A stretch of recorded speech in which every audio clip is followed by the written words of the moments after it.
Boa tarde, benvidas e benvidos a esta sesión da xornada de presentación do CISPAC. Esta mesa titúlase Paisaxes en transición ambiental que sofren o quecemento global, e para discutir sobre esta cuestión temos como poñentes a Manuel González de Molina, Ramón Villares Paz e Dulce Freire. Vou ler un breve resumo do seu currículum, simplemente a modo de presentación de cada un destes poñentes. Manuel González de Molina é catedrático de Historia Contemporánea da Universidade Pablo de Olavide e é un recoñecido experto en Historia Ambiental.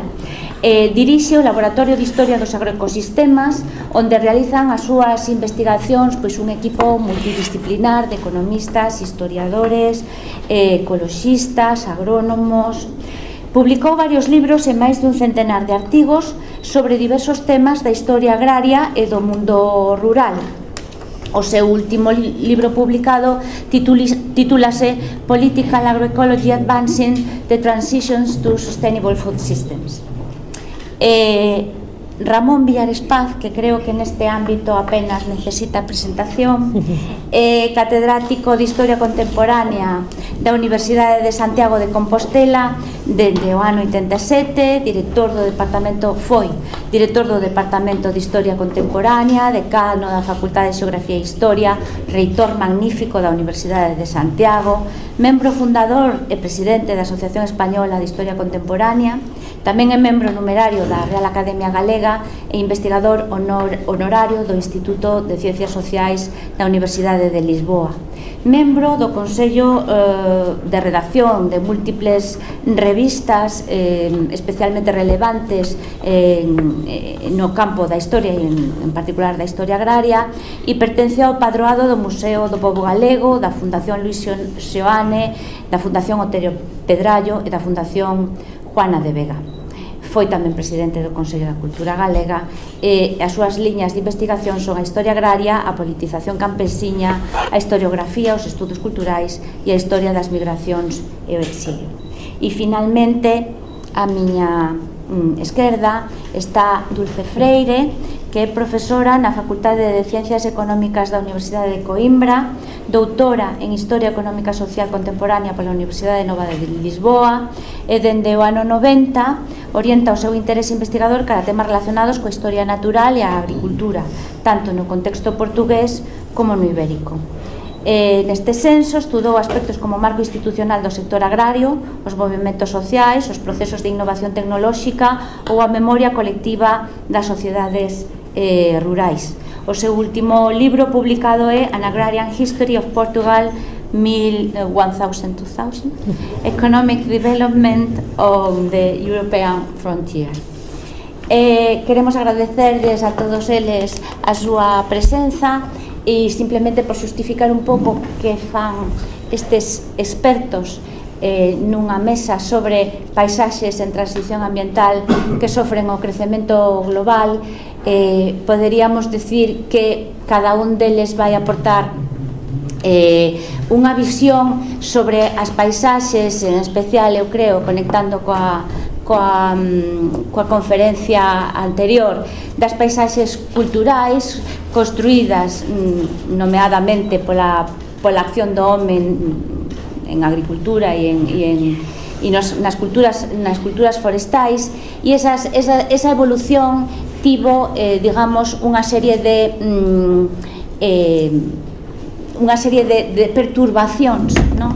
Nesa construcción desas paisaxes apareceron unha serie de perturbacións, igual que están aparecendo hoxe día. De feito, hoxe podemos decir que son espazos que están en transición porque se ven sometidos a demandas diversas e a perturbacións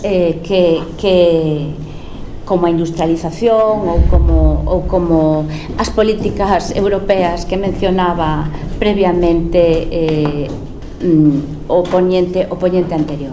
Entón, cada un deles nesa perspectiva todos eles en perspectiva histórica, porque todos eles son historiadores, van a dar o seu punto de vista sobre esta cuestión. E sin máis, eu estou encantada de tervos aquí na mesa. Dou a palabra en primeiro lugar a Manuel González de Molina. Tedes máis ou menos unos 15 minutos cada un para intervir. Para mí es un honor estar aquí y discutir sobre esto, entonces paso directamente a lo que quiero decir. Bueno, la cuestión fundamental es que yo no sé si somos... Esto no funciona. Tienes que utilizar el otro, ¿no?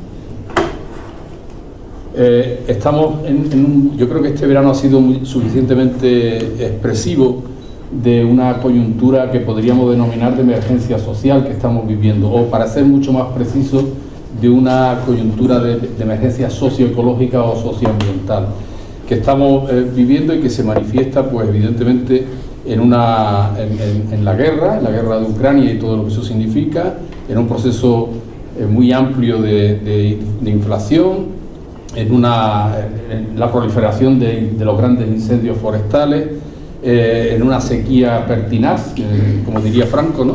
Pero digamos mucho más todavía, o más aguda y de más larga duración. Y creo que todo esto no es sino, digamos, la manifestación más evidente de una crisis más profunda, que yo creo que somos todos y todas conscientes de que es una crisis, digamos, de naturaleza socioecológica o socioambiental, que va a requerir necesariamente de una transición que ya se ha iniciado, impulsada incluso por las propias, primero por los movimientos sociales, pero después y fundamentalmente por la Comisión Europea, que nos va a obligar a una serie de cambios muy importantes en un proceso, en un espacio de tiempo relativamente corto, y en el que se van a producir muchísimos tipos de alteraciones de carácter social. Y creo que la tarea como historiadores, como científicos sociales, como ciudadanos y ciudadanas debe de ser participar, y que ese desorden que necesariamente se va a crear en los procesos, y que se crea en los procesos de transición, sea lo más ordenado y productivo posible, ¿no? Entonces eso requiere de entrada un diagnóstico lo suficientemente claro del asunto como para darnos cuenta de dónde estamos y cuáles son las soluciones. Yo en el diagnóstico coincido punto por punto con lo que mi compañero y amigo Mauro Mialetti ha estado explicando, ¿no? Es decir, la dinámica que se dibuja en la evolución reciente de la agricultura española es prácticamente la misma, ¿no? De un territorio que podría entenderse como superficie agraria utilizada o útil, que puede estar en torno al 85-90% del conjunto del territorio español.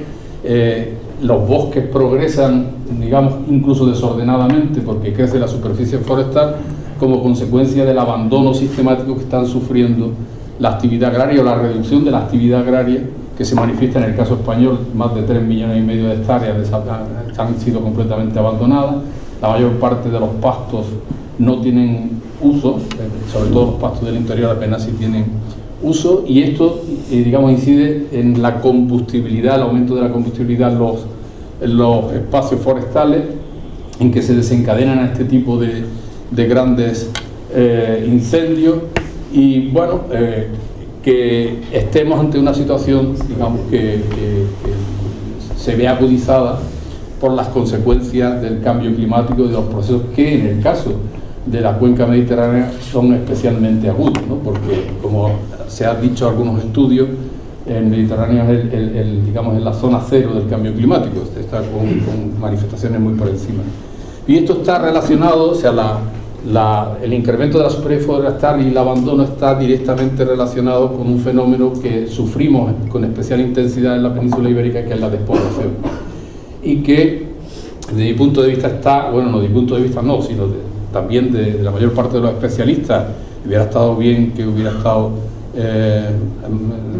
Marc Castelnau para, digamos, confirmarnos lo que ya es común de conocimiento, y es la relación entre despoblación y grandes incendios forestales, ¿no?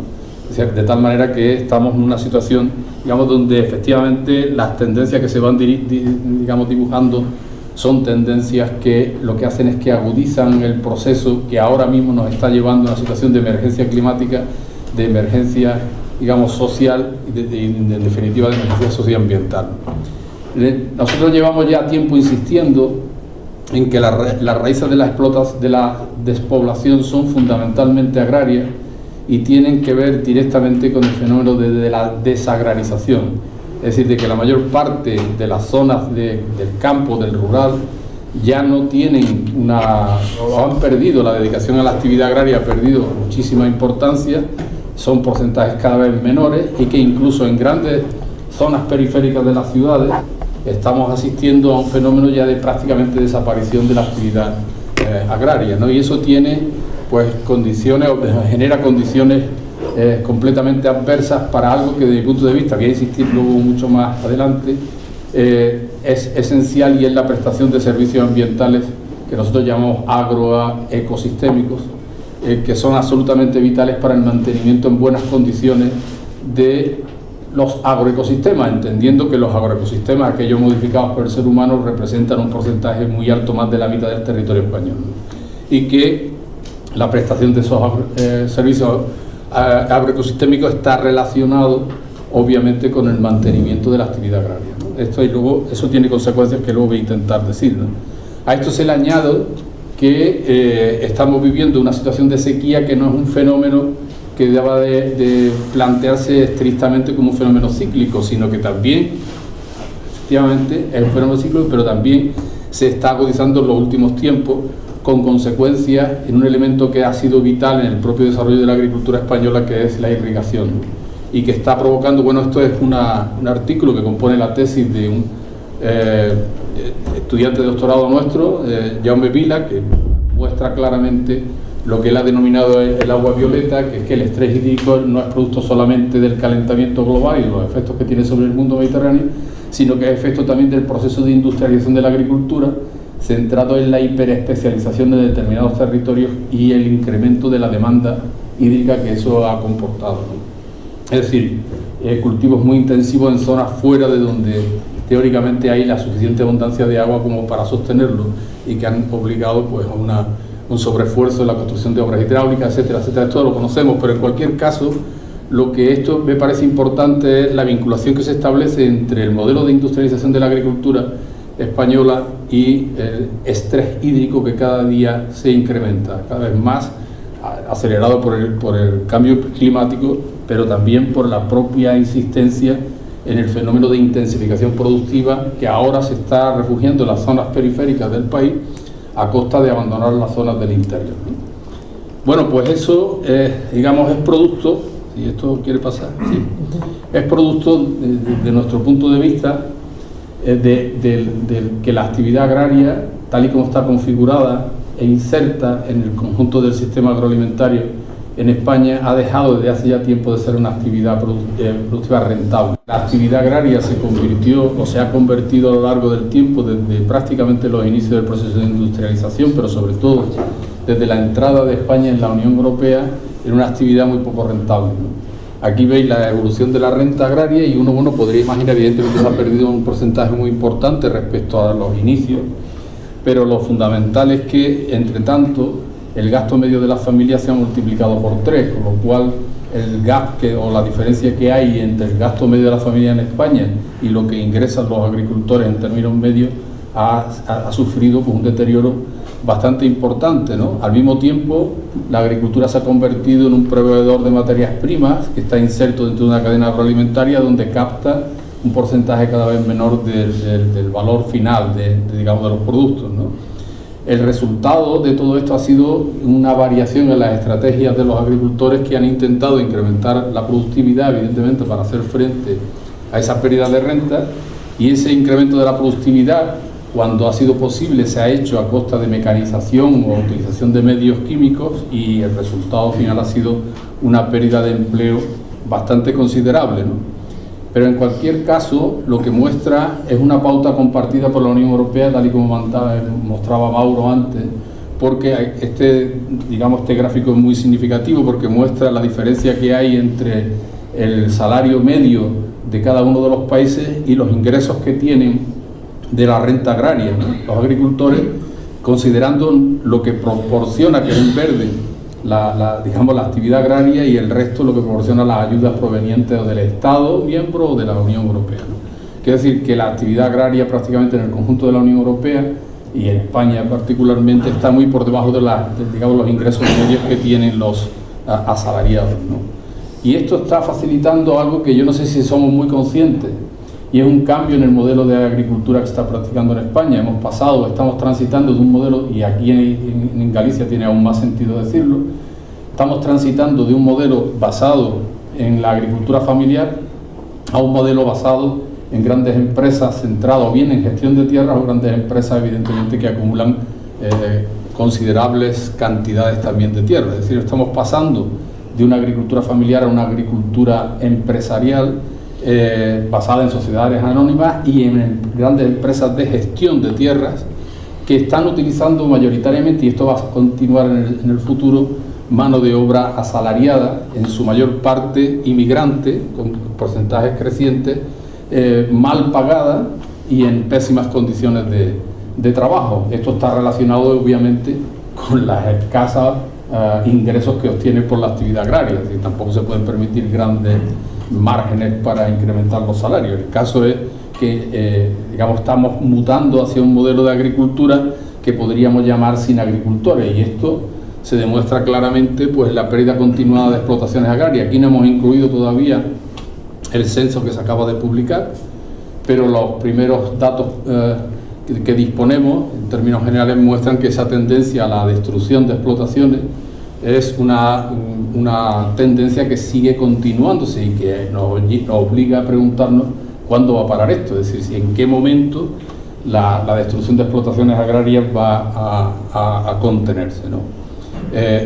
También es un fenómeno no solamente español, sino el conjunto de la Unión Europea también, que, cuestiona desde mi punto de vista toda esta política de ajuste duro que llevan practicando, basada en la idea, que desde mi punto de vista suicida, de que la actividad agraria no requiere tanta mano de obra y que hay demasiada mano de obra en el campo y que por tanto debería de irse a otro sitio, ¿no? Otro tipo de actividad. Esto tiene su colofón no solamente en la pérdida de explotaciones agrarias, que como aquí se ve han sido las perjudicadas de todo el proceso de industrialización, sino también en el envejecimiento que tiene la población agraria, que es mayor del que las propias estadísticas dicen, seguramente, puesto que mucha gente sigue todavía al frente de su explotación, pero por razones obvias pone a los hijos, que a lo mejor trabajan fuera, pero pone a los hijos para que sigan percibiendo, la política agraria común, etcétera, etcétera, ¿no? En cualquier caso, los datos son apabullantes, ¿no?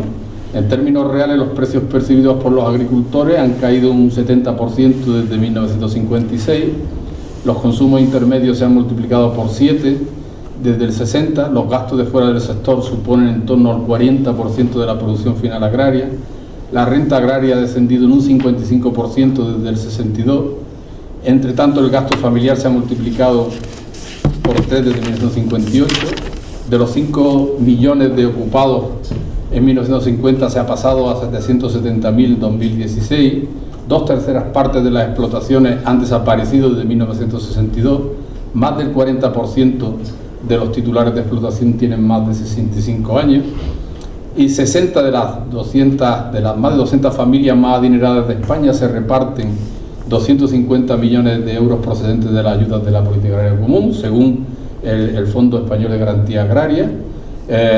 Y claro, aquí están apellidos tan conocidos como Botín, Domecq, Mora Figueroa, Val, Ibarra, Lladó, aparecen como grandes beneficiarios y nos obligan a cuestionarnos efectivamente cuál es la función que realmente tiene estas ayudas de la política agraria común, ¿no?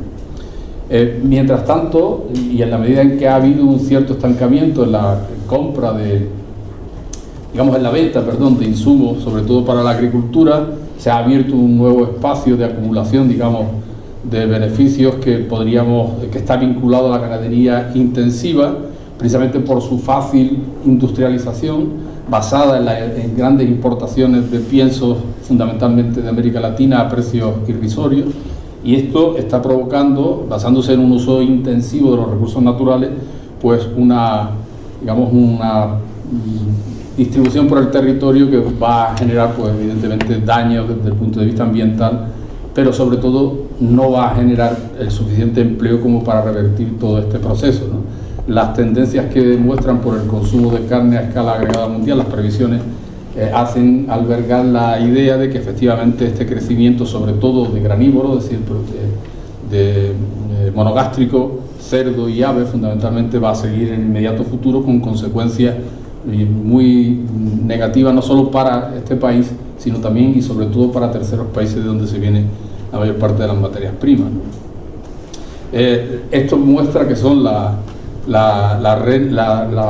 relación entre la renta y la orientación productiva, muestra efectivamente que son los monogástricos, el cultivo, la actividad ganadera intensiva la que tiene ahora mismo unos niveles de rentabilidad sin parangón, y que explica pues esta expansión que está teniendo prácticamente por todo el interior del territorio español. Aquí está la provincia de Granada, mi provincia, donde ahí hay un mapeo de 2018 de todos los proyectos en curso, los ya existentes de constitución de granjas de cerdo, muchas de ellas macrogranjas con un consumo muy por encima de los recursos hídricos y con impactos pues evidentemente muy malos.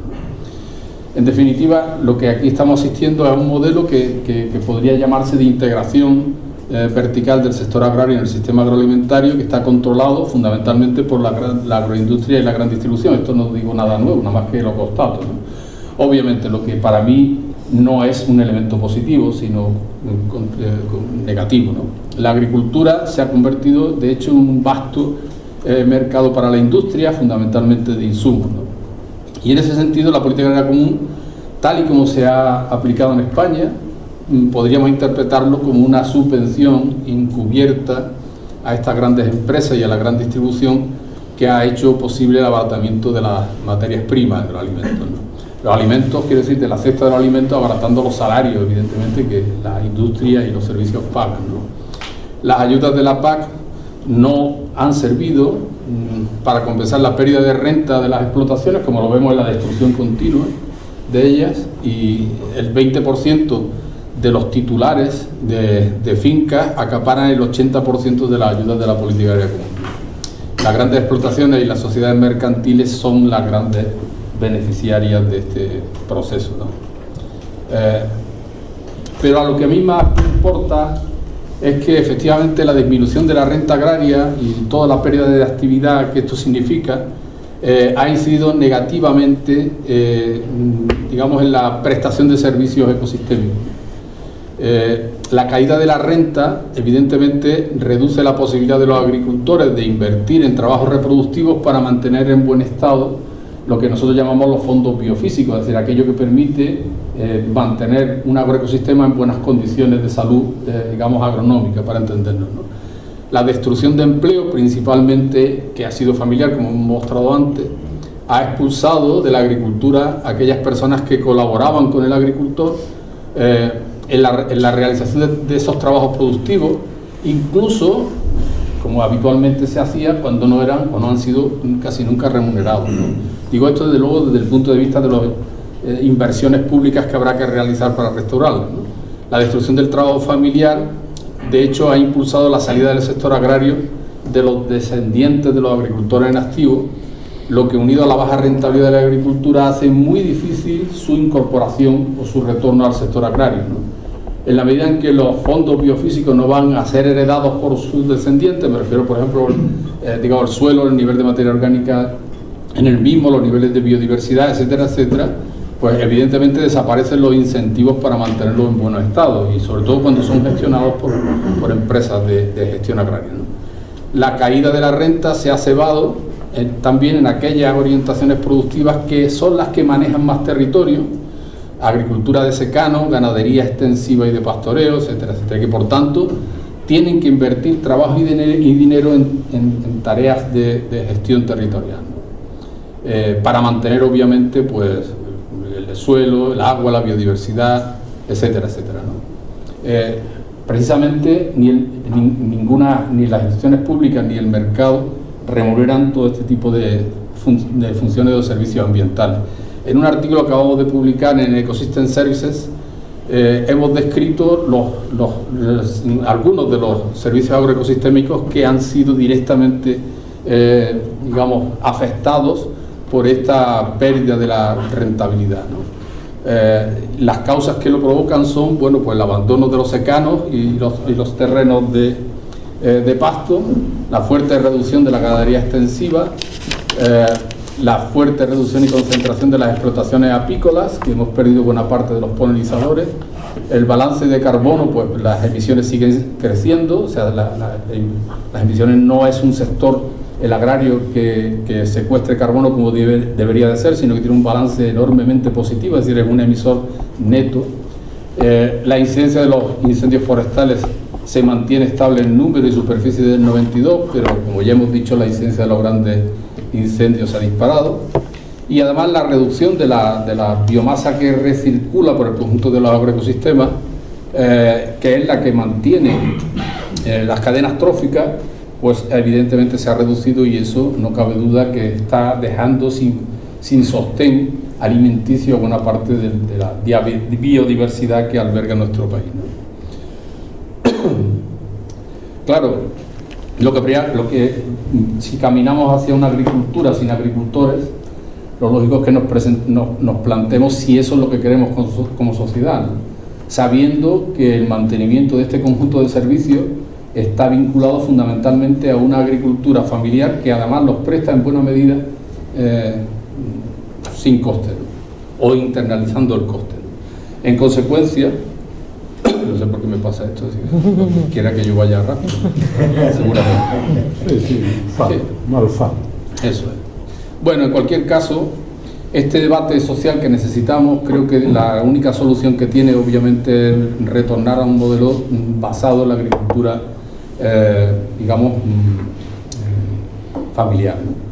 Y, digamos, con un modelo de gestión de los agroecosistemas que sea sostenible, ¿no? Entonces, yo creo que eso implicaría un manejo efectivamente sostenible de los agroecosistemas, una cierta intensificación productiva que es posible sin deteriorar digamos los bienes fondos de los agroecosistemas, un modelo de gestión y de manejo de los agroecosistemas que se adapte al cambio climático, pero que también contribuya a mitigarlo, que proporcione una remuneración justa a las familias agricultoras, que proporcione servicios agroecosistémicos de manera óptima y que proporcione alimentos suficientes y accesibles a la población, sobre todo a los que tienen menos recursos, ¿no?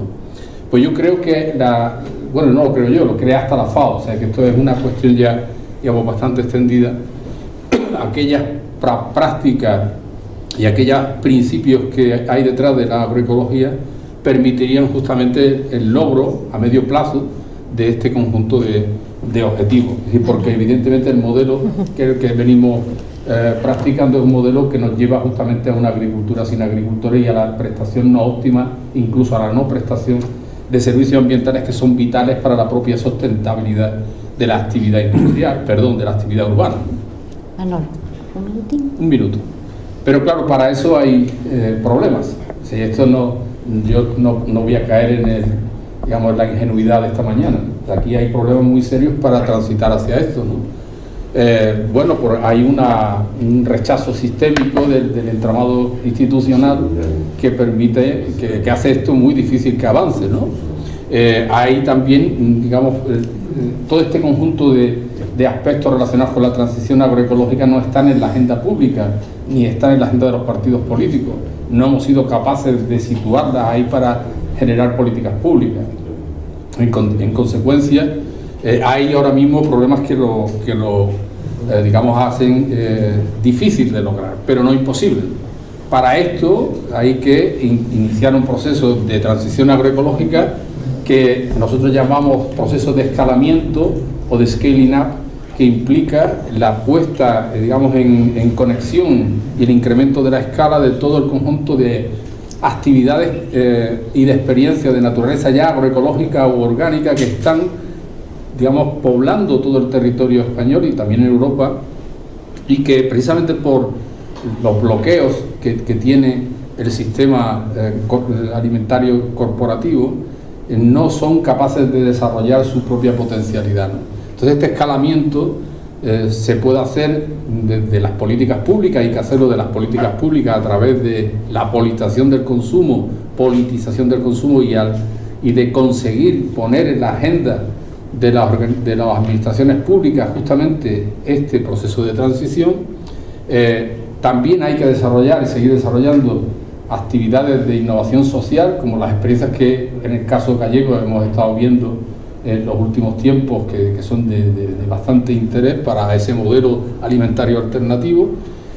Construir ya a partir de la puesta en conexión de unas experiencias con otras, sistemas agroalimentarios o redes alimentarias alternativas, como ocurre prácticamente por toda Europa, y que están configurando ya ese modelo alternativo, que evidentemente no tendrá más remedio que ser apoyado por las instituciones y las administraciones públicas si somos capaces de forzarlo, y evidentemente todo eso nos permitirá dar un salto adelante en la transición agroecológica. Yo creo que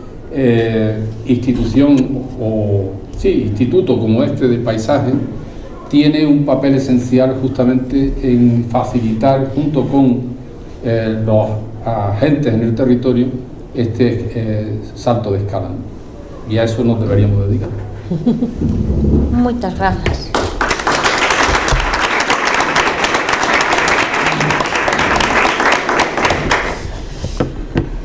Cando queiras.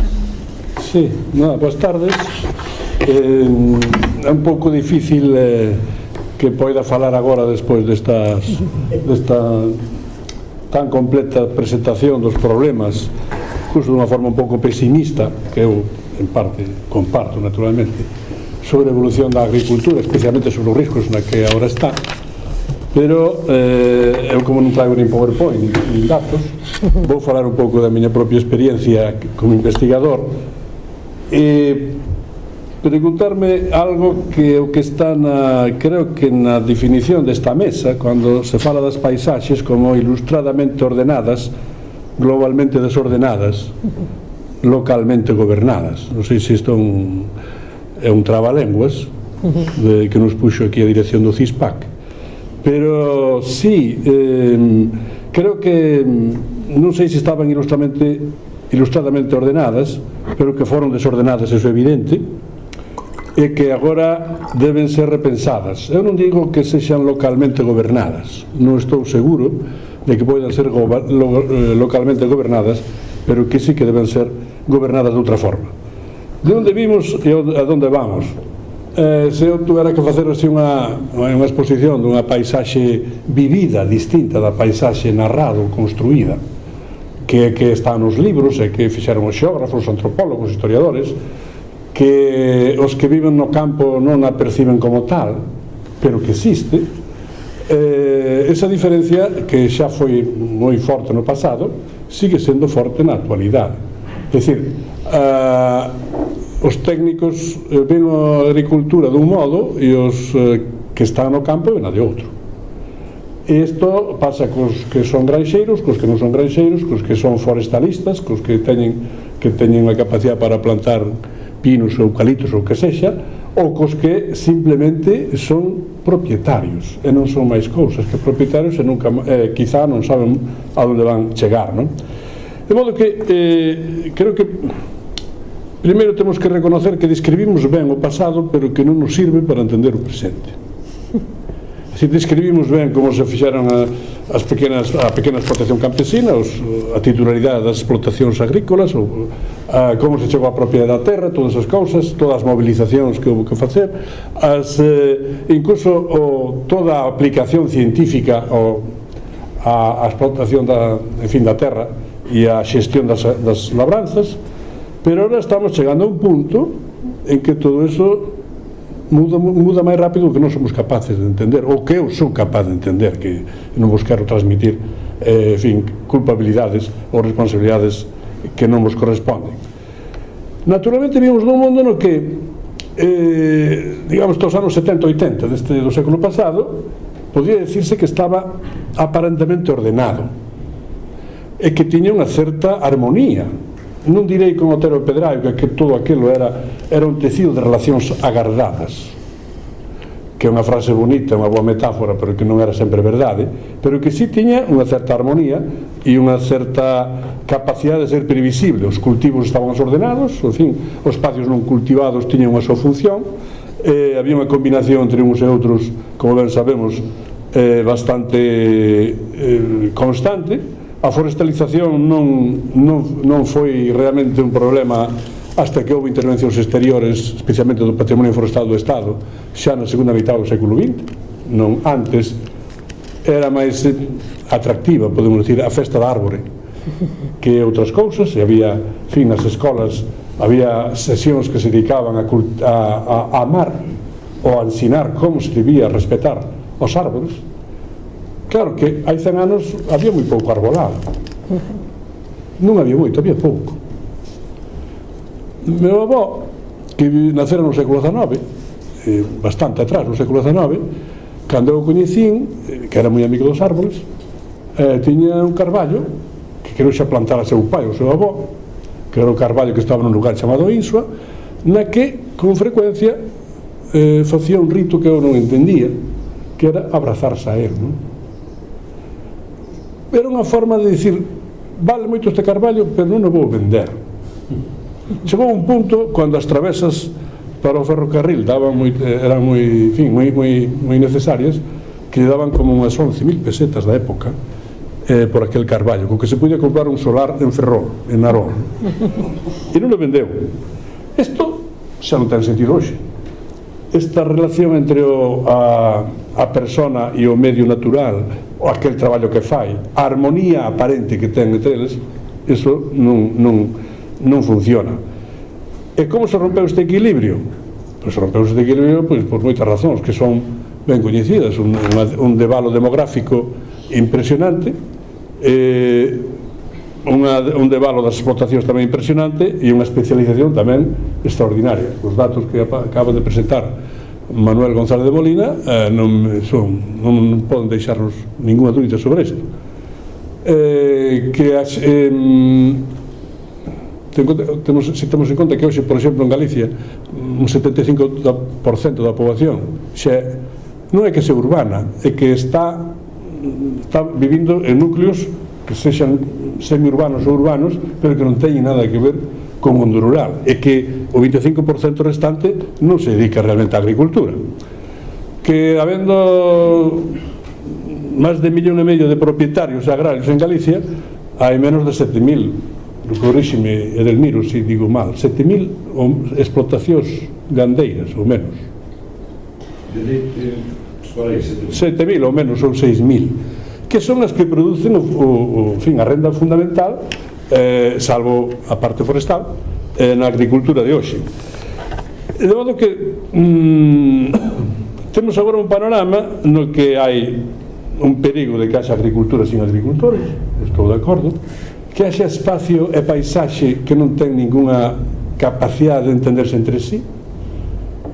En fin, o que sucede, por exemplo, coa persecución dos xabaríns para que non entren nos espacios de cultivo. En fin, recordo que pasa nos parques do continente africano ou asiático, non? É dicir, que esa especie de animadversión sistemática entre os que recordan un pouco da Mesta, en fin, do século XIV, XV, etc., de loitas de agricultores e gandeiros, non? Os agricultores queren ter máis cuidado do seu espacio, da terra, saben que deben cultivala, para cultivala que deben cuidala. Os gandeiros poden arrampar con todo, non? Pois isto é o que está pasando agora, non? E entón encontrámonos con unha situación de que creo que vai ser difícil salir dela dunha forma racional. Por iso, o ilustradamente ordenados teríamos que pasalo á actualidade de ilustradamente e localmente gobernados. Como poder facer isto? Manuel González de Molina falaba das políticas públicas, pero claro, a agricultura desde hai máis de 100 anos está regida por políticas públicas. Desde que hai ministerios de agricultura, e foi unha consecución da crise agrícola finisecular do século XIX, pois os ministerios de agricultura foron como o punto central para instrumentar políticas públicas, ben para regular, ben para fomentar, ben para instruir, non para asegurar, como eran antiguamente as institucións públicas, para asegurar, por exemplo, a propiedade, para asegurar a titularidade sobre a terra, para asegurar a xerarquía social. Iso xa estaba feito, pois están os registrados de propiedade, os notarios, en fin, todos estes altos funcionarios. O problema é que hoxe seguimos tendo necesidade de políticas públicas, pero a política pública máis importante, que xa foi mencionada aquí antes, según puiden ver na conferencia de Agnoletti e tamén agora, é a política agrícola europea, non? E a política agrícola europea naceu justamente para resolver un problema central dos países europeos, para solventar o que na época de entreguerras non foron capaces de facer, que era ser autosuficientes en recursos alimentarios. Claro, na época de entreguerras e antes, non? Por tanto, a política agraria tivo, ademais, un valor de ser pegamento do propio proxecto europeo.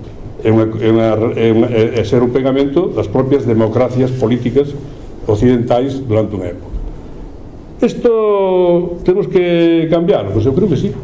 Creo que hoxe non é necesario facer iso. Creo que hoxe para resolver os problemas que teñen, por exemplo, esta desorden das paisaxes, este desorden das explotacións, esta combinación non nada virtuosa entre propietarios pequenos que teñen unha consideración quasi de personal e quasi de considerar a terra como se a perderan, que sería amputada unha parte do seu corpo. E en cambio unhas granxas que levan camiño en fin, por outra vía.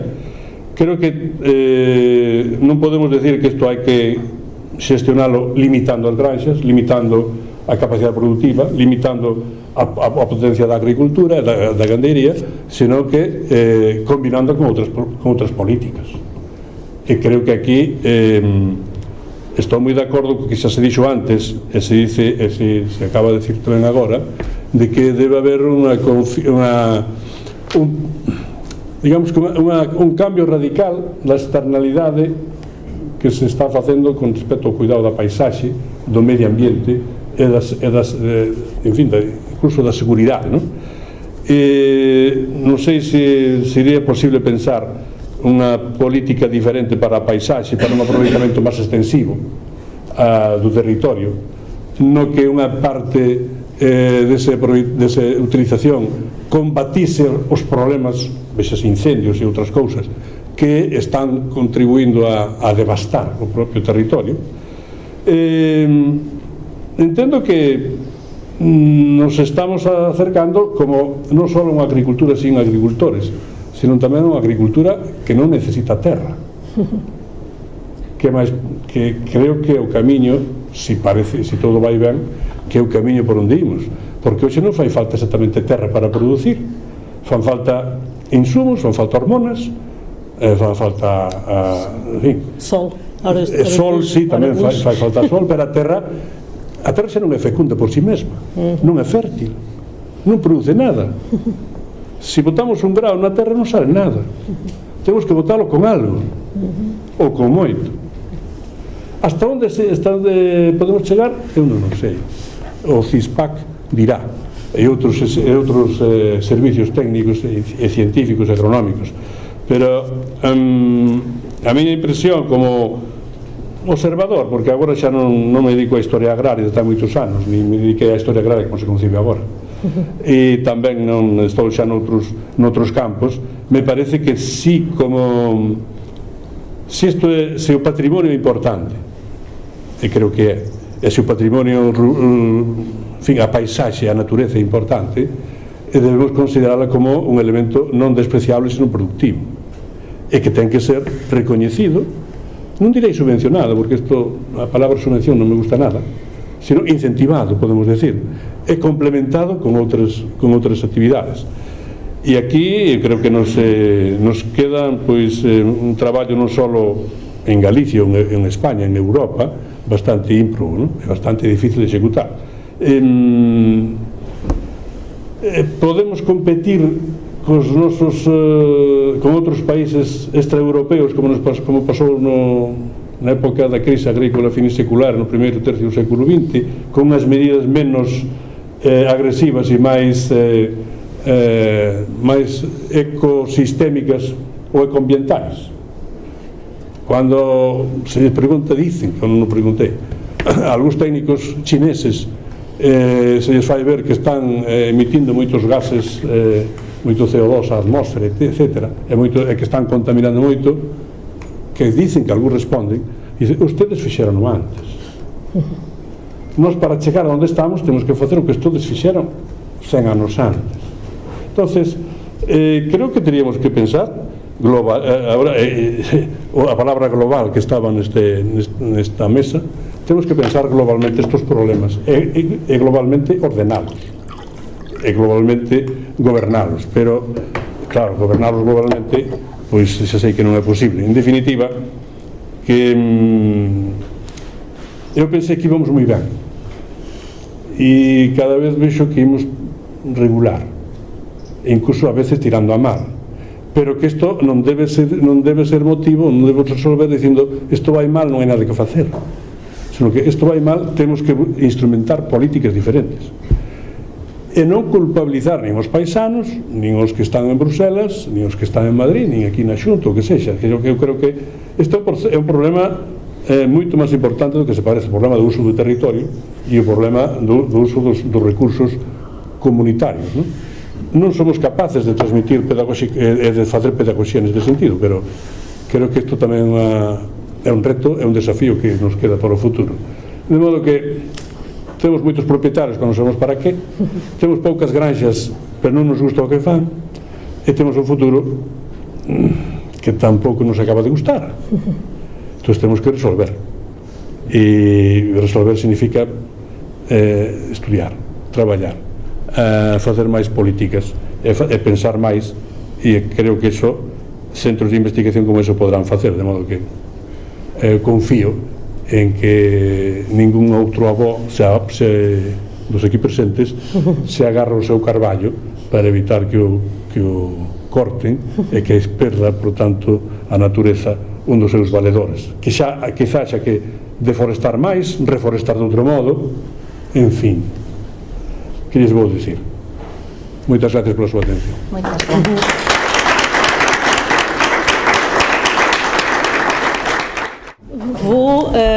Muito boa tarde. Antes de mais, agradecer o convite para estar aqui nesta mesa com uma grande satisfação e com uma grande honra por estar aqui ao lado de Ramon Vilhares e de Manuel Gonçalves de Molina, e também de si, que não conhecia. Muito obrigada ao Lourenço pelo convite. O Lourenço pediu-me para eu falar do impacto do milho na paisagem em 10 minutos. E, portanto, é um desafio enorme, sobretudo porque o milho é uma dos cultivos que mais varia e que mais pode ser cultivado em diferentes contextos, em diferentes geografias, em diferentes latitudes, com diferentes sistemas de cultivo. Se fosse batata doce, ou grão de bico, ou fava, agora milho é muito difícil. Portanto, bom, esta apresentação faz parte de um projeto que estou a coordenar na Universidade de Coimbra, que é financiado pelo European Research Council, que está a entrar no seu último ano. Espero que tenha algum prolongamento, porque tivemos 2 anos de pandemia e, portanto, é provável que não tenhamos as conclusões no próximo ano, 2023, mas lá para 2024 ou 2025. De qualquer modo, serão sempre conclusões provisórias, dados provisórios, e este projeto, bom, tem este título grande, visa recuperar ou salvar, encontrar a herança das sementes que nos alimentam hoje em dia, e a ambição dele no início era ir ao século XVIII. Já vão perceber que o século XVIII, fazer uma análise desta herança entre o século XVIII e o século XX, já vão perceber que não foi isso que nós estamos a tentar fazer, porque não é suficiente. Esta equipa está já com algumas mudanças, mas ainda estamos alguns de nós a trabalhar direto e indiretamente.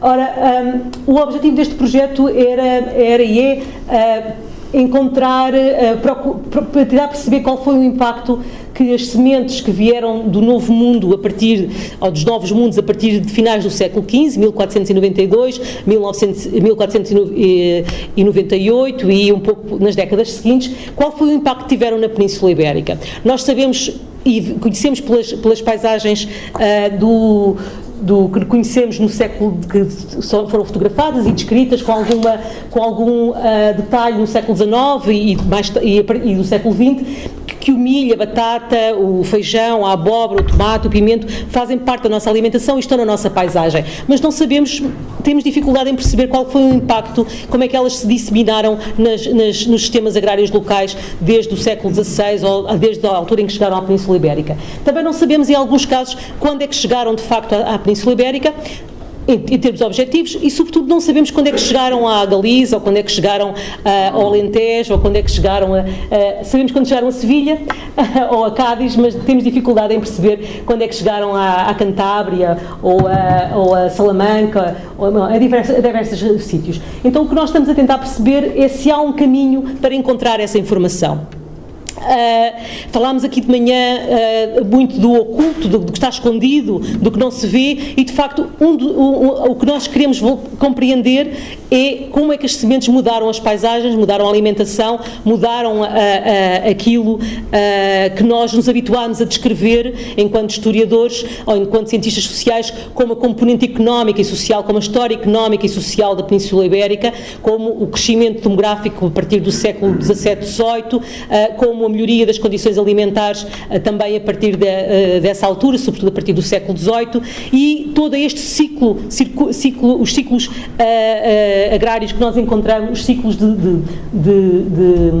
rotação das culturas, dos cultivos que nós encontramos nas nossas paisagens, e também os alimentos e os pratos que nós hoje consideramos que são pratos tradicionais. Um dos objetivos é perceber como é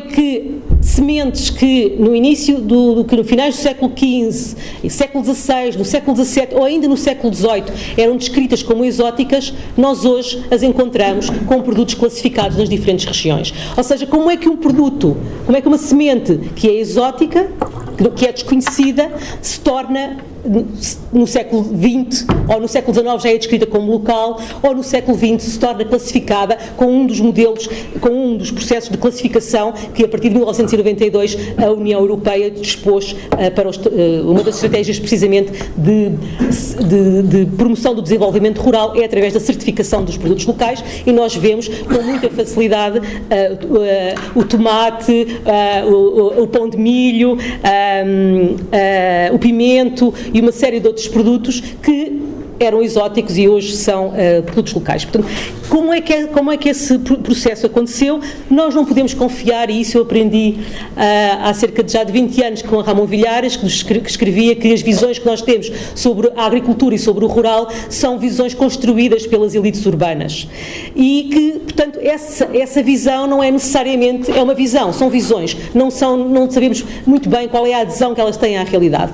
E para percebermos, então, uma das minhas buscas é tentar perceber como é que eu chego ao que eram as vivências, ao que eram as paisagens, ao que eram os cotidianos nas áreas rurais, ao que é que estava a ser produzido nas áreas rurais e como é que era consumido. E foi um caminho com várias etapas, e de facto chegar às sementes, aquilo que estava a ser cultivado em cada local ao longo dos últimos 400 ou 500 anos, é uma ambição, claro, mas é também uma forma de conseguir perceber qual foi o impacto, perceber como é que era essa paisagem, como é que eram os sistemas agrários e como é que era o cotidiano daquela população. Porquê? Porque nós sabemos que uma semente local, uma variedade local, tem uma adesão, tem uma relação com a paisagem, com as questões ambientais e com as pessoas que a cultivaram. Portanto, há uma inter-relação entre o que se cultiva e como se cultiva. Portanto, é um projeto transnacional, transsecular e transdisciplinar, e nós desenvolvemos este modelo de análise, que para quem esteve cá em janeiro já não é novo, e para quem nos tem acompanhado não é novo, temos andado a trabalhar nele. Habitualmente, como historiadores, os historiadores estudam sobretudo a ação humana. Se percebermos o que há sobre a história agrária e sobre a agricultura e sobre os campos, quase sempre as questões tecnológicas, as preferências alimentares, as mudanças na paisagem. Temos também, nos últimos anos, bastante desinformação sobre as questões ambientais, mas temos na historiografia pouquíssima informação sobre as sementes, sobre quais eram as variedades, qual era a capacidade de adaptação aos diferentes climas e às diferentes condições do solo, e é este o nosso foco da nossa pesquisa.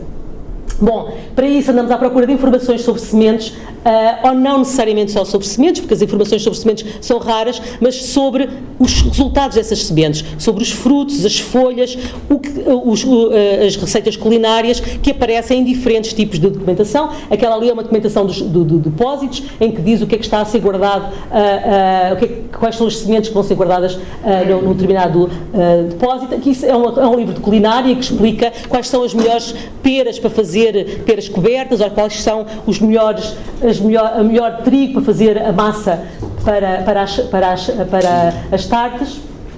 Bom, várias fontes escritas, impressas, livros de agricultura, de botânica, de medicina, livros de cozinha, mas também, e isto é uma novidade, porque não tínhamos feito ainda em abril, ainda em janeiro, precisamente por causa da pandemia, também estamos a fazer trabalho de campo e a ouvir o que as pessoas têm a dizer sobre as suas experiências, a sua socialização antes a sua socialização na agricultura anterior à Revolução Verde. E, bom, temos tido algumas surpresas, a pesquisa vamos entrar em cerca de daqui a 15 dias na última semana de trabalho entre Castilho e Leão e Trás-os-Montes. Aqui estas foram algumas das entrevistas que fizemos em abril e, portanto, o foco do nosso trabalho é a palavra. A nossa fonte de informação não são os genes, não são os vestígios arqueológicos, não são os edifícios, é a palavra. E com isso encontramos muitas palavras, desde o século, estas são apenas algumas, muitas palavras para designar a mesma coisa, muitas palavras que nós não sabemos exatamente o que é que designam, muitas palavras em galego, em português, em castelhano, com raízes em outros idiomas, palavras misturadas, transformações de palavras que vêm das Américas e que depois são adaptadas a Portugal, à Península Ibérica. Portanto, muitas palavras temos dificuldade às vezes em compreender o seu significado.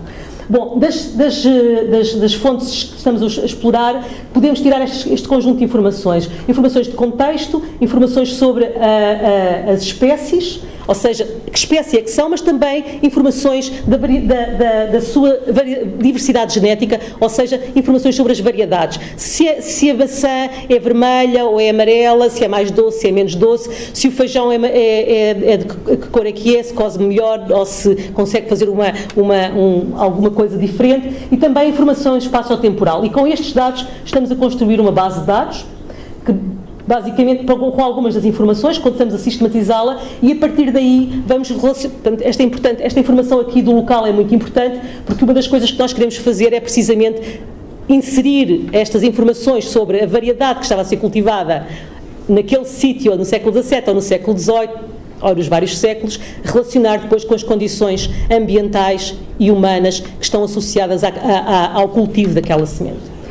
Será talvez nos próximos anos, não será durante este projeto, mas de qualquer modo estamos a criar as condições para o fazer a partir da informação que está nas fontes escritas. Bom, o que é que aconteceu ao milho?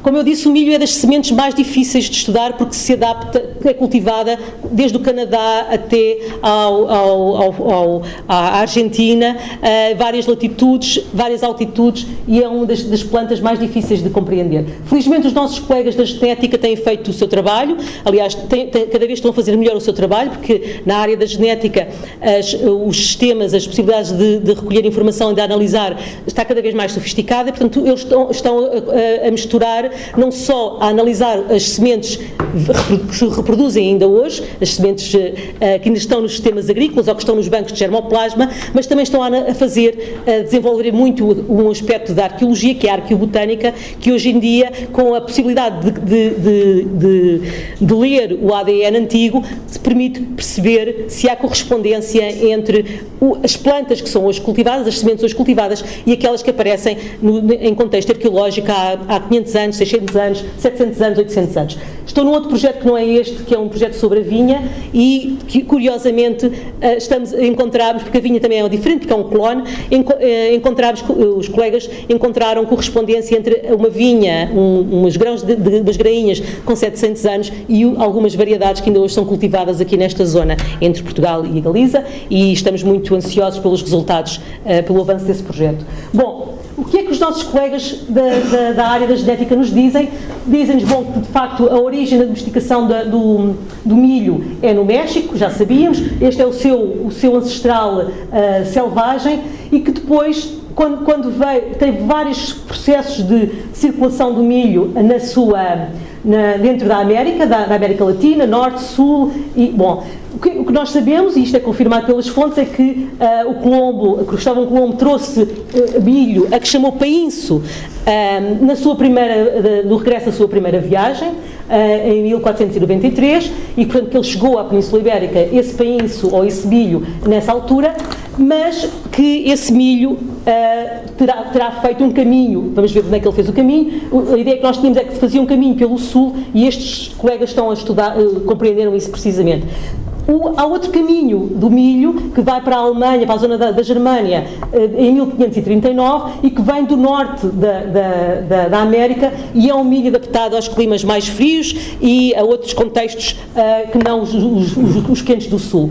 Curiosamente, o que acontece aqui nesta zona entre o Minho e a Galiza é que se criou uma hibridização e umas novas variedades de milho que misturam o milho que vem do sul com o milho que vem do norte. E então, o milho os estudos que eles desenvolveram é que o milho que se encontra, as variedades de milho que nós temos aqui, têm genes quer do milho do sul, quer do milho do norte. E, bom, isso coloca-nos um problema. Isto é só para vos dar um exemplo de como eles veem a distribuição dos milhos no norte, da origem e do norte da Europa e do sul da Europa. E, bom, isto causa-nos um problema, que é tentar perceber como é que nós sabemos que há uma historiografia estabelecida para as questões do milho para o norte para a zona da Galiza, mas não há uma historiografia estabelecida que nos explique o itinerário ou as disseminações do milho a partir do sul da Península Ibérica até ao norte. Portanto, nós não sabemos como é que ele chegou cá, nem quando é que chegou, e sabemos apenas que este material genético que está nos bancos de germoplasma e, portanto, foi recolhido na segunda metade do século XX, na Península, na Galiza, tem genes dos milhos do norte e dos milhos do sul. Bom, e o que nos aparece nas fontes são estas palavras. O paniço, que foi como o Colombo lhe chamou, mais tarde depois mudou a designação, mas depois também nos aparece o milho miúdo, que nós consideramos que é o milho anterior à vinda do país. O maíz, supomos que por aquilo que nos percebemos, é o designado milhão, é o milho grosso, é o trigo das Índias. Agora, milho-alvo, milho miúdo, é o próprio milho, quando aparece sozinho, é o mirro, aqui na Galiza, mas quando aparecem com outras expressões, não conseguimos perceber em que milho é que estão a falar, e esse é precisamente um dos nossos desafios, é perceber quando as fontes estão a falar de que milho é que estão a falar, e se é o maíz ou se é os milhos que já existiam na Península antes da chegada do americano. Bom, só para vos dar aqui um exemplo de como...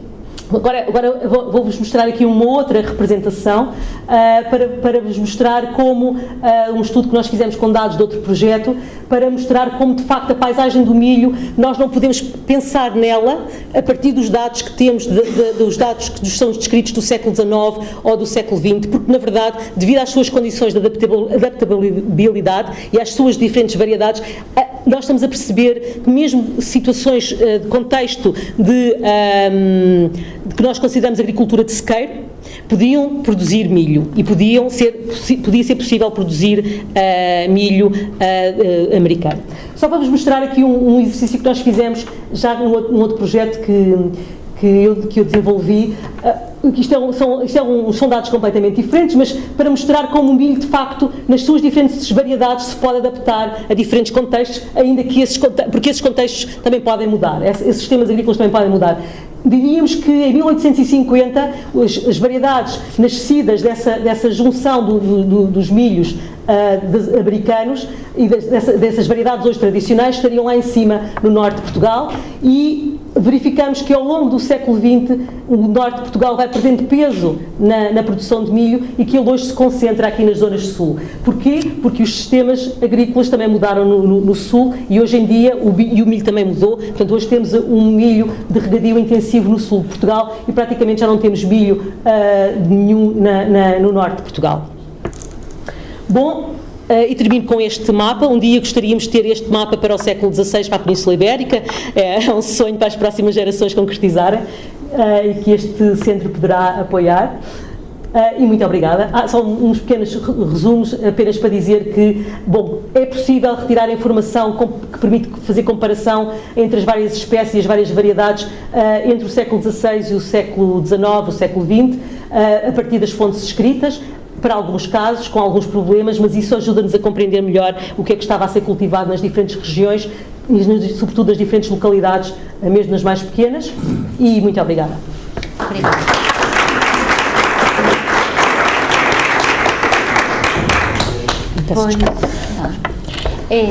Obrigada. Moitas grazas aos poñentes que acaban de falar. Vou deixar que o público xa faga as preguntas que considere, porque temos moi pouquiño tempo para o debate. Non sei se nos podemos alargar un pouquiño máis das 8. No avisamos eu. Sobrevive a aldade. Alguén se anima? Sí, Mauro. La mia pregunta poi questo passo, però necessito di parlare italiano o inglese? Italiano. Allora, parlando di politica europea, come ha detto giustamente all'inizio, era una politica per diventare autosufficienti, poi con la riforma McSherry nel 92 è diventata anche un'esigenza, una politica ambientale. Però la situazione attuale è che noi siamo il più grande importatore di prodotti alimentari e il più grande esportatore di prodotti alimentari. Quindi la domanda è un po' provocatoria. Quindi la politica europea esattamente adesso cosa sta facendo? Non è per l'autosufficienza, perché siamo, però se importiamo cibo, abbiamo abbandonato gran parte del territorio agricolo europeo, poi esportiamo il cibo. Mi pare che ci sia qualcosa che non... Chi stiamo sostenendo con le politiche agricole europee esattamente? Pues no lo sé. No lo sé, pero yo no tengo un conocimiento muy exacto de la política europea, de la PAC. Es solo un conocimiento intuitivo, en el sentido de la vinculación entre políticas públicas y evolución de un sistema productivo, en este caso de la agricultura.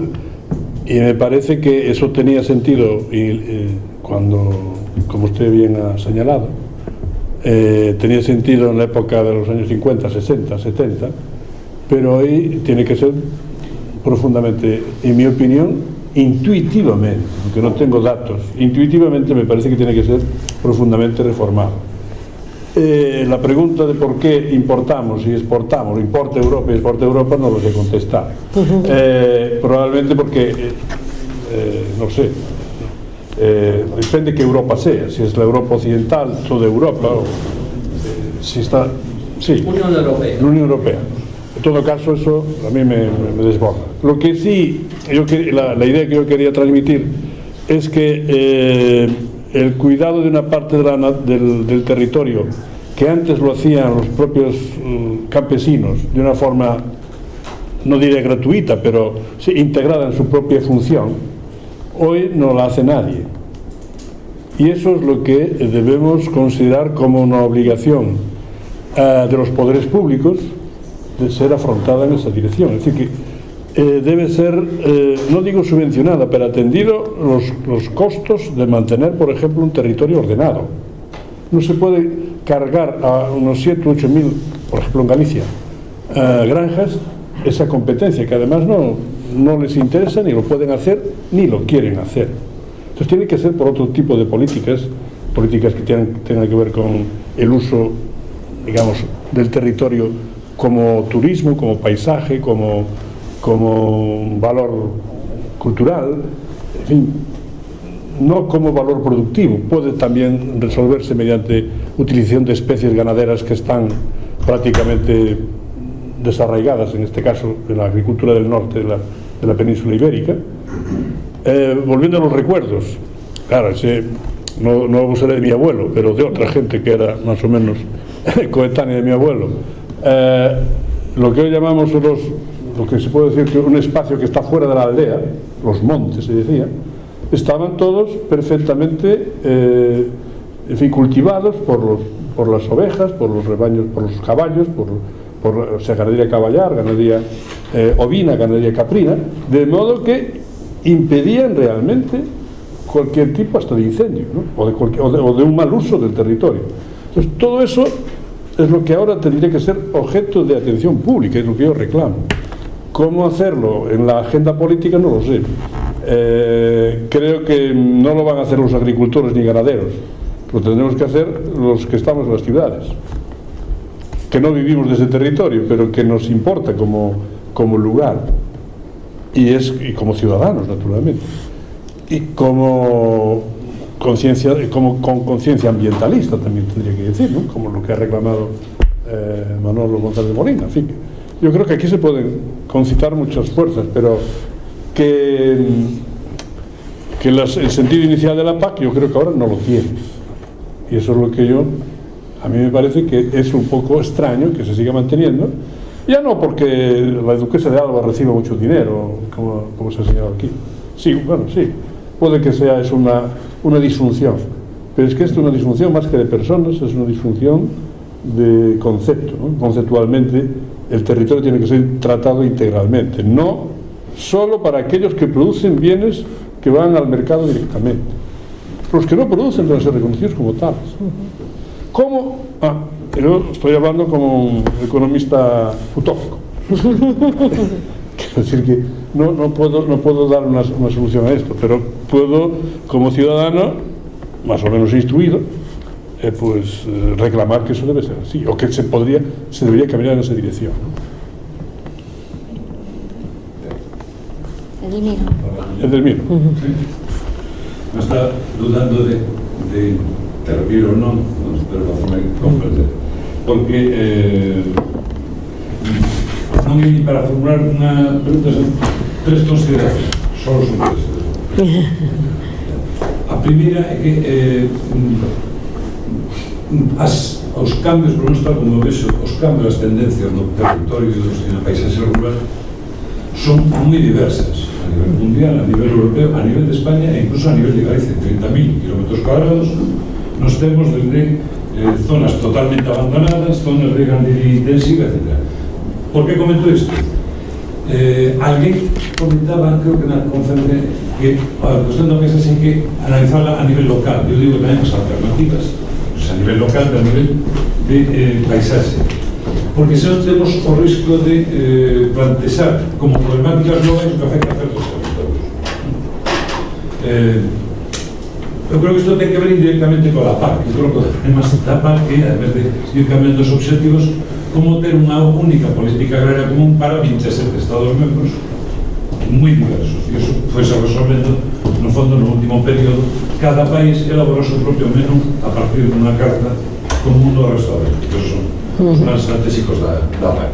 Non me vou extender no da PAC, pero efectivamente a PAC tratou de adaptarse a partir de unhas digamos, tendencias de fondo marcadas polos intereses económicos a diversidade histórica, pero estamos regalando demasiado. Primeira consideración, non hai unha única tipo de problemática das paisaxes rurais, na miña opinión. senón que hai problemáticas moito máis contra o costo, desde o abandono hasta a produción intensiva.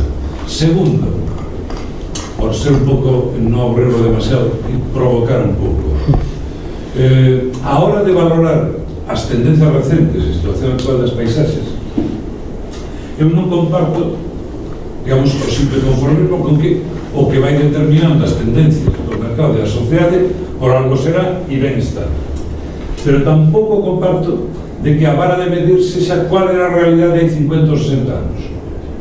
E, por tanto, calquer cambio respecto á realidade de 50 ou 60 anos, que vimos que temos certa idea, vimos directamente, é negativa, en si mesma negativa. Simplemente plantexo isto. Entón, de cara, non teño alternativa. Como decidir que cambios son positivos ou negativos? Pois aí, digamos, o ámbito académico terá un certo papel e finalmente a sociedade, as sociedades democráticas, que decide realmente que acepten isto. Pero eu teria prudencia en poñer, calquer cambio respecto ao que había hai 50 anos en si mesmo é negativo. E a terceira consideración. Ao final, porque eu percibo unha certa melancolía, por lo menos en parte do tono da reunión, para chegar ao final de que facemos. Porque Moncho Villés, pero tamén Manolo, España, Dulce, en certo sentido, en máis central, non? Eu non teño alternativa. O que sí me parece fundamental é que calquer proposta de futuro ten que ter moi claro que cualquier uso do territorio, por tanto a paisaxe que será, necesita actores que leven a cabo, personas, individualmente, ou a través de empresas, ou da forma que sea. En todo caso, actores, e necesita unha retribución adecuada para esos actores. E esa retribución só pode vir do mercado, a través da xeración de produtos derivados desas actividades, ou a través das políticas públicas.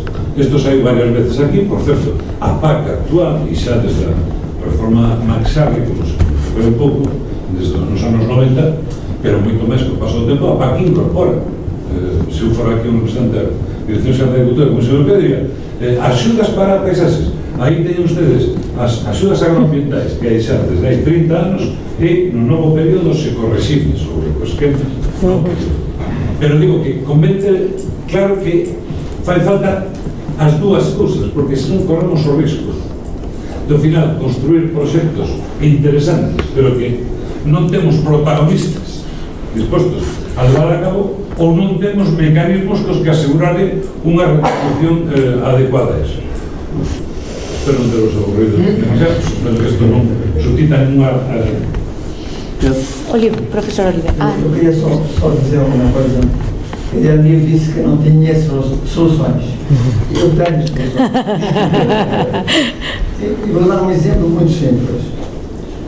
E quando hoje aqui falou-se muito da desordem, eu creio que há uma ordem que se está a construir. Alguém está a construir essa ordem. Eu vou dar um exemplo muito simples. Nós estamos no momento da globalização. A globalização que conhecemos hoje. Bastava, e há um debate que tem sido evitado, bastava 3 normas para cambiar aos poucos a globalização. Imponer normas ambientais, normas sociais, normas alimentares. Europa, mesmo dentro da Europa, não há normas sociais. Cada país não há nenhum critério social, nem há critérios ambientais. Apenas há, a nível internacional, uma norma alimentar. E mesmo essa muito restrita, que é só mínimos, definidos só mínimos. Portanto, bastava que, digamos, a União Europeia, os grandes atores, definissem estas coordenadas, que era uma revolução total em poucos anos. Impor que só importamos uvas de países em que os operários desse país recebam o salário mínimo do país. Bastava isto. Só importamos outro produto onde se cumprem as normas ambientais mínimas. Porque, portanto, alguém está a impor outra ordem. Alguém está, quer dizer, nós podemos não estar de acordo, podemos achar que vai dar um desastre, mas alguém está a beneficiar. Sí, por favor. Yo, estando de acuerdo con Edelmiro, pero para aquello de la polémica, ¿no? Creo que en realidad la política agraria común es que digamos, es un mecanismo que está diseñado y fundamentado para un beneficio para unas grandes empresas, fundamentalmente, que tienen una regulación de mercado que les favorece, ¿no? Porque yo estoy de acuerdo con lo que tú estás planteando, pero eso exigiría, por ejemplo, redefinir bien qué son las ayudas agroambientales, porque lo que hay, ya hay miles de estudios que muestran su inconsistencia y su insuficiencia y todo. Lo de los ecoesquemas es un cachondeo, ¿no? Y más como se ha aplicado en este país, ¿no? O sea, si un olivar intensivo cumple los ecoesquemas, ya me dirán, ¿no? Es decir, que en realidad no hay nada de eso, lo hay mucha del menú, muy buenas palabras, pero luego después cuando se aplica en cada uno de los Estados miembros y se establece ese PDR, ese Plan de Desarrollo Rural, luego resulta que no se queda en nada. Es decir, lo que estamos planteando es, o sea, yo no hay ninguna añoranza del pasado por mi parte, evidentemente, pero sí parece que antes, y yo digo no por añoranza, sino porque este tipo de cuidados sobre no solamente el trabajo pagado directo, sino trabajos impagados e indirectos que se realizaban y que eran vitales para el mantenimiento de la infraestructura agraria, yo creo que ahora mismo en las condiciones de incentivos de mercado en las que estamos, una gran empresa de gestión de tierra no tiene incentivos para realizarla, a no ser que el Estado la financie. Entonces, claro, está el debate es, ¿vamos a financiar nosotros esto con el dinero de todos para que unas 4 empresas gestionen este asunto y desarrollen, bueno, el tema de los incendios forestales, el ejemplo más claro, cuál es el modelo de gestión de los incendios forestales? Un enorme aparato de extinción de incendios que vale millones y millones cada día más, cuando un pago directo hacia la diversificación productiva en muchas explotaciones y una ordenación del territorio en condiciones sería probablemente, no lo sé, pero sería más barato, incluso daría mucho más empleo, porque aquí lo que hay digamos, operativos de extinción de incendios, hay mucho trabajador discontinuo, fijo discontinuo, que se le llama a la hora de cuando se pone en marcha el dispositivo, muchas empresas subsidiarias que se dedican a suministrar insumos al tema y ya está, ¿no? O sea, pues yo creo que eso, o sea, se nos vende una historia al respecto que no beneficia a toda la comunidad. Este para mí es el problema. Entonces, el pago por los servicios ambientales, que yo lo que estoy reclamando, que por cierto está también dentro de la política agraria común, pero que nadie tira de esa parte y que está en la ley del medio rural aquí en España, pero nadie tira de ese tema, podría ser un instrumento para, dentro de las posibilidades que ofrece ahora mismo el marco institucional, digamos, reequilibrar la renta, ¿no? O sea, que es de lo que se trata, es decir, volver al fin que tuvo en principio la política agraria común, que era una ayuda de renta para sostener explotaciones, pero que hoy no lo es, no lo es. Y sí tiene importancia que sea la señora, bueno, ya la duquesa de Alba murió, morreu, como decía, no, de muerte aburrida. Es que es importante, porque si la función básica que tenían era sostener un medio rural, digamos, donde se desempeñaran determinadas tareas y la gente estuviese ahí y tal, que al principio era para la suficiencia alimentaria, pero tenía como objetivo fundamentalmente ayuda de renta, no tiene ningún sentido que se lo lleven los que más dinero tienen, eso es evidente. Es decir, un despilfarro de recursos públicos que pagamos entre todos y entre todas, ¿no? Entonces, es evidente que las cosas no pueden hacer así. La política común tiene que sufrir una reforma en profundidad que desgraciadamente no va a venir. ¿Por qué? Primero, porque la Comisión Europea es de un rancio sentido neoliberal. Eso es lo primero. Y no hay manera de que sacarlo de ahí. Primero. Segundo, es de un rancio sentido neoliberal nuestras autoridades agrarias en este país, pese a que el ministro es socialista y está en un gobierno de coalición. Pero eso parece que está al margen, que ahí hay una especie de lobby enquistado en el Ministerio de Agricultura, tú lo conoces igual que yo, perfectamente, inamovible, ahí no se mueve nada, absolutamente. Entonces tiene que ser, evidentemente, desde la sociedad civil, no me gusta ese término de sociedad civil, desde la propia sociedad, digamos, impulsando proyectos y peleando para que este tipo de cosas se incluyan. Creo que hoy por hoy es la única manera. Y sobre todo, y para mí, que estoy escandalizado de las cifras continuas de destrucción sistemática. Esto no es una cuestión solo de territorios es de todos los territorios. Y digo porque incluso cuando uno se asoma al tema de la despoblación y dice, no, pero bueno, es que la despoblación solo en determinadas zonas, aquí se han concentrado. Por ejemplo, es curioso que en Andalucía, digo, donde yo vengo, resulta ser que no hay despoblación.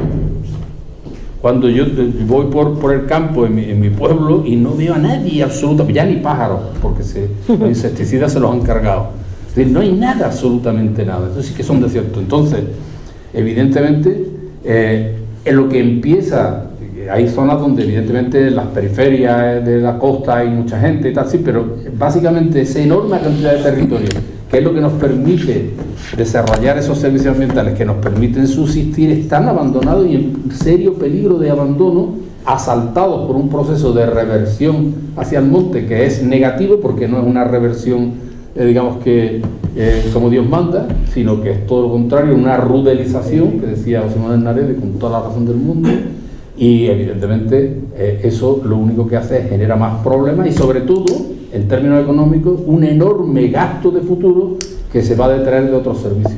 Yo creo que en el futuro una parte muy importante de los esfuerzos presupuestarios de los distintos países van a tener que estar centrados en restauración ambiental. Y eso significa que esos recursos, ahora que nadie quiere pagar impuestos, pues tienen que ser detraídos, obviamente, de otro tipo de servicios. Entonces, para mí es socialmente más barato y más defendible que lo hagan agricultores y agricultoras que lo hagan el Estado pagando a empresas para que los entiendan. Esa es mi filosofía. Yo creo que el CISPA está para cooperar en esta tarea. Xavier. Yo creo que tengo tendencia a pensar, sobre todo cuando me encuentro aquí en este edificio, en una lógica que no es una lógica habitual para mí, que es la lógica del CISPAC, ¿no?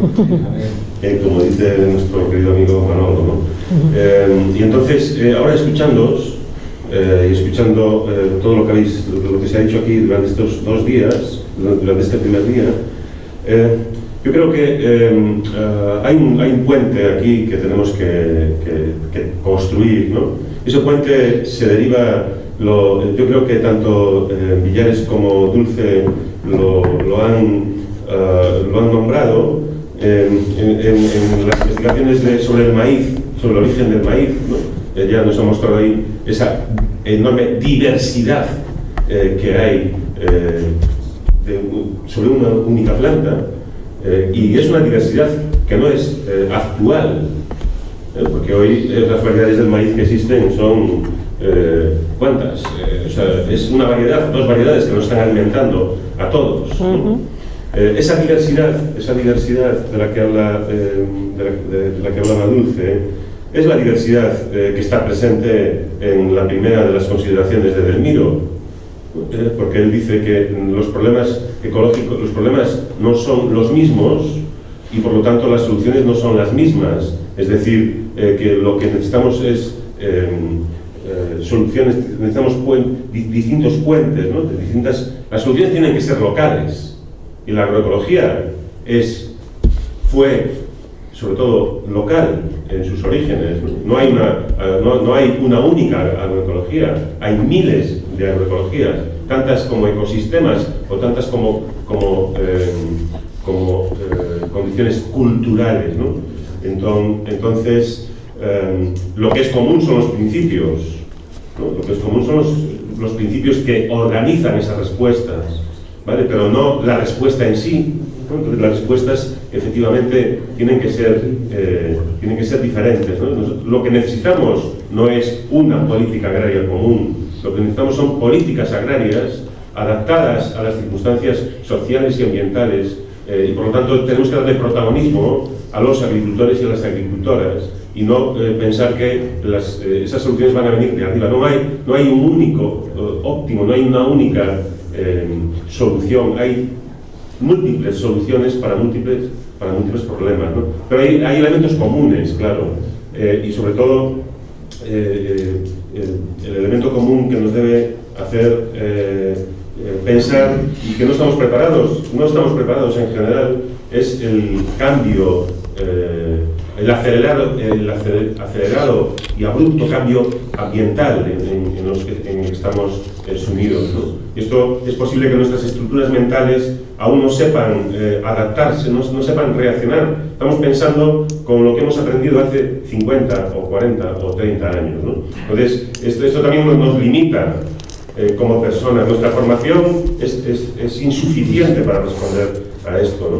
Y sobre todo es insuficiente si es únicamente mi respuesta desde mi disciplina. Eso es inválido totalmente. Servirá para escribir papers, para hacernos, no sé, profesores, etc., ¿no? Y yo concuerdo con lo que dice aquí mi amigo Fernando Olivero Baptista, que aquí donde lo veis tiene 80 años, me lo dijo a la hora de comer, y que vino de Portugal en coche con su señora, y yo confío, como él, en que hay soluciones, y esas soluciones pasan por acuerdos políticos que nos permitan establecer puentes y que nos permitan vivir de lo que tenemos localmente, y eso son las soluciones locales, ¿no? Si hubiera normas claras en el ámbito ambiental, en el ámbito social y en el ámbito de la sanidad, pues se resolverían muchos problemas, y sin duda que la agroecología estaría en el centro y seguiríamos dando abrazos a los árboles, ¿no? Eu dou às oliveiras, tenho os árvores. Claro. Mas non chega, abrazos non chega. Sí, pechamos, no sé si queredes decir algo desde a No, yo mesa. ya lo he dicho. Incluso lo redijo. Agradecer a todos, tanto na mesa como fora dela, a vosa presencia hasta estas horas. Non sei se Lourenzo quere comentar algo para pechar a sesión. Pois queda clausurada este primeiro día de...